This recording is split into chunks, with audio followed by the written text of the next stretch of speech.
شبيبة القبائل تتحرك في صمت، وصفقة جديدة قد تشعل الميركاتو خلال الساعات القادمة. اللاعب أعطى إشارة إيجابية، والإدارة بدأت في أول تحركاتها، لكن هناك طرف واحد قد يقلب كل شيء في آخر لحظة. من هو هذا اللاعب، ولماذا أصبح اسمه يتردد بقوة داخل بيت شبيبة القبائل؟ وهل نحن أمام صفقة جديدة تقترب من الحسم، أم مجرد بداية لمفاوضات قد تنتهي بالفشل؟ تابعوا معنا الفيديو للنهاية لمعرفة كل التفاصيل عن جديد شبيبة القبائل اليوم. منذ بداية ميركاتو شبيبة القبائل، والإدارة تعمل بعيدا عن الأضواء. الكثير من الصفقات لم تكن معروفة إلا قبل الإعلان الرسمي، وهو ما جعل جماهير شبيبة القبائل تترقب كل جديد. وخلال الساعات الأخيرة ظهر اسم جديد لم يكن متداول بقوة خلال وسائل الإعلام ومواقع التواصل الاجتماعي. لاعب ينشط في الدوري الجزائري، وبالضبط في فريق اتحاد العاصمة، ويعيش وضعية معقدة مع ناديه. اللاعب هو ريان محروز، لكن السؤال كيف وصل اسمه إلى شبيبة القبائل؟ بحسب المعلومات المتوفرة، فإن أحد الأطراف الفاعلة قام باقتراح خدمات ريان محروز على إدارة شبيبة القبائل، مستغلا الخلاف القائم بين اللاعب وإدارة اتحاد العاصمة. وبمجرد وصول المقترح، بدأت خلية الانتدابات داخل شبيبة القبائل بدراسة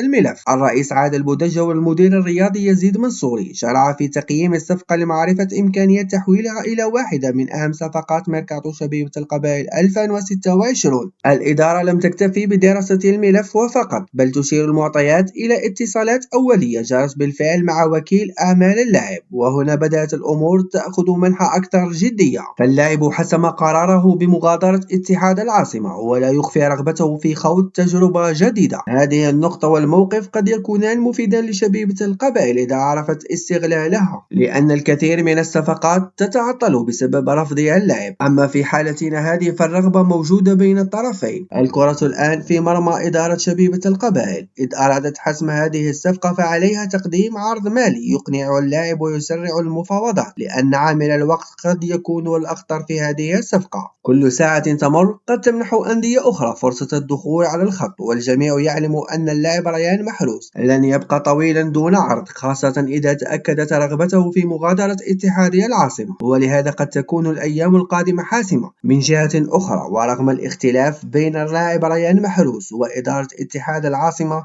إلا أن هذه الأخيرة لم تستسلم بعد، فهناك رغبة في الاحتفاظ باللاعب ومحاولة غلق هذا الملف داخليا. هذه المعطيات قد تجعل هذا الملف واحدا من أكثر إثارة في ميركاتو شبيبة القبائل 2026. كل السيناريوهات تبقى واردة: الانتقال إلى الكناري والبقاء في اتحاد العاصمة، أو حتى تدخل نادي ثالث يقلب الطاولة على الجميع. ما يمكن تأكيده حتى الآن هو أن اسم ريان محروز موجود بالفعل على طاولة مسؤولي شبيبة القبائل، وأن الاتصالات الأولية انطلقت، لكن لا يوجد أي اتفاق رسمي حتى الآن. والحسم سيكون مرتبطا بما ستسفر عنه المفاوضات خلال الأيام القادمة. شاركونا آراءكم في التعليقات. هل تعتقدون أن ريان محروس سيكون إضافة حقيقية لشبيبة القبائل، أم أن الإدارة يجب أن تبحث عن خيارات أخرى؟ لا تنسوا الاشتراك في القناة ليصلكم جديد ميركاتو شبيبة القبائل.